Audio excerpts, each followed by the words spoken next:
नमस्कार दोस्तों, United classes में आपका स्वागत है।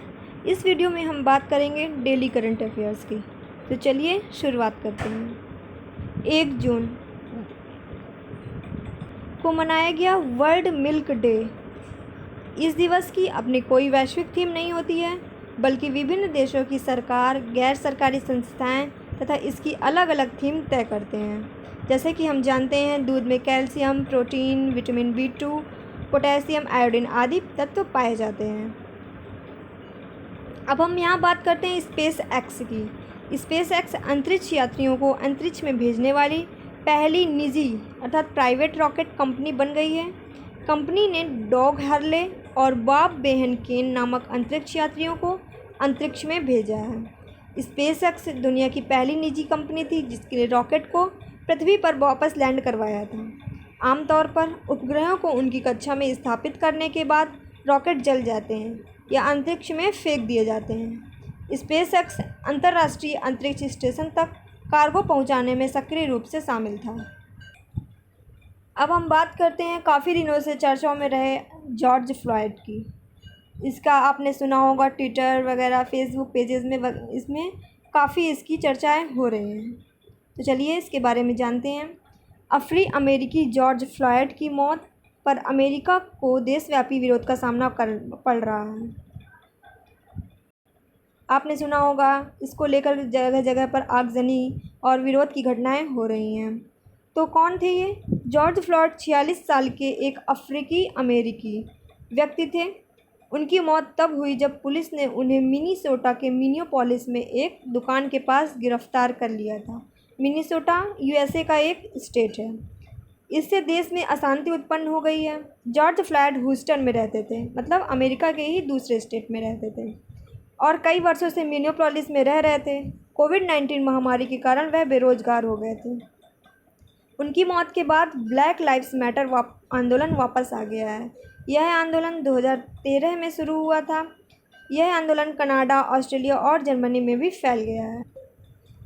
ब्लैक लाइव्स मैटर आंदोलन था जिसमें लोगों के नस्लवेद और जातिवेद से संबंधित विरोध किए जाते हैं। ये एक बार 2013 में शुरू हुआ था और यह वापस फिर से 2020 में शुरू हो गया है जॉर्ज फ्लॉयड की मृत्यु के बाद। वन नेशन वन कार्ड योजना में 3 और राज्यों को शामिल किया गया। काफ़ी दिनों से चल रही वन नेशन वन कार्ड योजना में अब 3 और नए राज्य शामिल हो गए हैं। केंद्रीय उपभोक्ता मामले, खाद्य तथा सार्वजनिक वितरण मंत्री श्री रामविलास पासवान ने घोषणा की है कि 3 और राज्य सिक्किम, उड़ीसा, मिजोरम, कौन कौन से? सिक्किम, उड़ीसा और मिजोरम को सार्वजनिक वितरण प्रणाली के एकीकृत प्रबंधन में शामिल किया जा रहा है। अब तक यह योजना 17 राज्यों और केंद्र शासित प्रदेशों में क्रियाशील हो चुकी है, जिनमें से बिहार, आंध्र प्रदेश, गोवा, दादरा व नगर हवेली, दमन तथा दीव, गुजरात, हिमाचल प्रदेश, हरियाणा, केरल, मध्य प्रदेश, राजस्थान, महाराष्ट्र, पंजाब, त्रिपुरा, तेलंगाना तथा उत्तर प्रदेश में शामिल हैं। आप इन राज्यों को समझने की या फिर याद करने के लिए इंडिया मैप में क्लॉकवाइज या एंटी क्लॉकवाइज लोकेशन से देख सकते हैं। अगस्त तक 3 और राज्य मणिपुर, उत्तराखंड और नागालैंड को भी इस क्लस्टर में जोड़ा जाएगा। बात करते हैं पीएम स्वनिधि योजना। 1 जून 2020 को भारत सरकार ने स्ट्रीट वेंडर्स के लिए प्रधानमंत्री स्वनिधि योजना शुरू की है। केंद्रीय मंत्रिमंडल ने इस योजना के लिए क्रेडिट राशि की मंजूरी दे दी है। पीएम स्वनिधि योजना क्या है? PM street vendors Atmanirbhar Nidhi योजना एक क्रेडिट सुविधा योजना है जो 50 लाख से अधिक शहरी और ग्रामीण स्ट्रीट वेंडर्स को मदद करेगी। इस योजना से स्ट्रीट वेंडर्स को अपनी आजीविका फिर से शुरू करने में मदद मिलेगी, जो कि आप समझ रहे हैं कि कितने प्रवासी मजदूर लौटकर अपने घरों पर आ रहे हैं, तो ये योजना उनको काफ़ी मदद करेगी। इस योजना के तहत स्ट्रीट वेंडर्स को 10,000 रुपये का ऋण प्रदान किया जाएगा। स्ट्रीट वेंडर्स 1 वर्ष के भीतर मासिक किस्तों के रूप में राशि लौटाएंगे। इस योजना की घोषणा वित्त मंत्री निर्मला सीतारमण ने आत्मनिर्भर भारत अभियान पैकेज की घोषणा के दौरान की थी। अब हम बात करेंगे चैंपियंस प्लेटफॉर्म की। तो 1 जून 2020 को प्रधानमंत्री नरेंद्र मोदी ने चैंपियंस नामक प्रौद्योगिकी प्लेटफॉर्म का शुभारंभ किया है। चैंपियंस का पूर्ण स्वरूप creation and harmonious application of modern processes for increasing the output and national strength है। इस प्लेटफॉर्म का उद्देश्य छोटी इकाइयों को प्रोत्साहित करना तथा उनकी शिकायतों को हल करना और उनकी मदद करना है। 3 जून को मनाया गया विश्व साइकिल दिवस। प्रतिवर्ष 3 जून को विश्व साइकिल दिवस मनाया जाता है। संयुक्त राष्ट्र द्वारा पहला आधिकारिक विश्व साइकिल दिवस 3 जून 2018 को परिवहन के एक सरल, किफ़ायती, भरोसेमंद, स्वच्छ तथा पर्यावरण रूप से फिट टिकाऊ साधनों को प्रोत्साहित करने के लिए मनाया गया था। कोलकाता पोर्ट ट्रस्ट का नाम बदलकर श्यामा प्रसाद मुखर्जी पोर्ट ट्रस्ट कर दिया गया। इसकी काफ़ी दिन पहले चर्चा हुई थी, जिसका अब निस्तारण हो गया है। प्रधानमंत्री मोदी की अध्यक्षता में केंद्रीय मंत्रिमंडल ने कोलकाता पोर्ट ट्रस्ट का नाम बदलकर श्यामा प्रसाद मुखर्जी पोर्ट ट्रस्ट करने का अनुमोदन किया है। बंदरगाह का नाम बदलने की घोषणा प्रधानमंत्री मोदी जी ने 11 जनवरी 2020 को की थी। अक्टूबर 2019 में श्यामा प्रसाद मुखर्जी के नाम पर चेनानी नाचरी सुरंग का नाम भी बदल दिया गया था।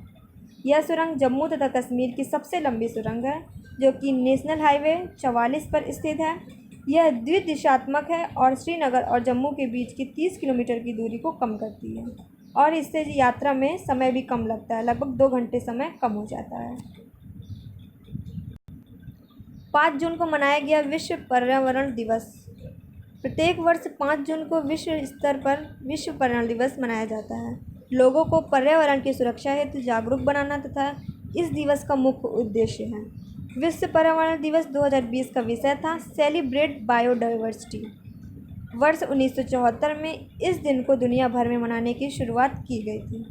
इसके द्वारा विभिन्न पर्यावरणीय मुद्दों जैसे समुद्री प्रदूषण, जनसंख्या विस्फोट, ग्लोबल वार्मिंग, सतत उपभोग तथा वन्य जीव अपराधों के बारे में जागरूकता फैलाने का कार्य किया जाता है। भारत सरकार ने शुरू की स्वदेश पहल। भारत सरकार ने विदेशों से लौटने वाले भारतीयों के कौशल की मैपिंग के लिए स्वदेश पहल शुरू करने का निर्णय लिया है। स्वदेश का पूर्ण स्वरूप skilled worker arrival database for employment support है। जो स्वदेश पहल है, इसकी शुरुआत वंदे भारत मिशन के तहत की गई है। Kohala hydro power project. Pakistan अधिकृत कश्मीर पीओके के क्षेत्र में कोहाला पन बिजली परियोजना को लागू करने के लिए चीन तथा पाकिस्तान के बीच एक समझौते पर हस्ताक्षर किए गए हैं। चीन और पाकिस्तान के बीच यह परियोजना झेलम नदी पर निर्मित की जाएगी। इसका उद्देश्य पाकिस्तान को 5 बिलियन यूनिट स्वच्छ हाइड्रो इलेक्ट्रिक पावर प्रदान करना है।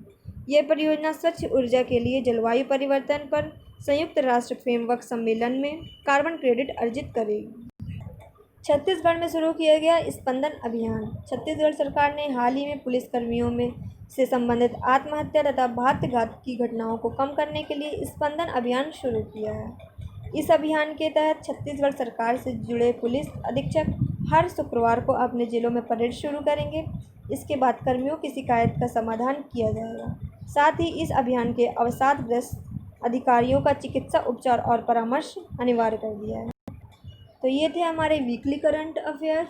अगर हमारी वीडियो पसंद आई हो तो प्लीज़ हमारी वीडियो को लाइक करिए, कमेंट करिए, ज़्यादा से ज़्यादा शेयर करिए और हमारे चैनल्स को सब्सक्राइब करिए। Thank you.